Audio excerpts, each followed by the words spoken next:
আসসালামু আলাইকুম প্রিয় দর্শক, আজকে চলে আসছি যে পল্টু ভাই শেখের বাজারের বাদাম, সিমের বিচি, বুট বিক্রি করে থাকে ওনার দোকানে। কালকে যেই দুর্ঘটনাটা হয়, অটোর দুর্ঘটনাটা হয়, তা শুনে আমি প্রকাশ করি যে এই পল্টু ভাইয়ের দোকানটা অটো দিয়ে মেরে দেয়, সব কিছু ছিন্ন ভিন্ন হয়ে যায়।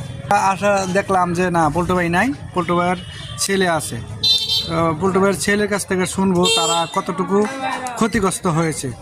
হ্যালো বাতিজা, কালকে আমার দোকানে উঠো লাগিয়ে দিয়েছে, তো 20-30 হাজার টাকার মতন ক্ষতিগ্রস্ত হয়েছে।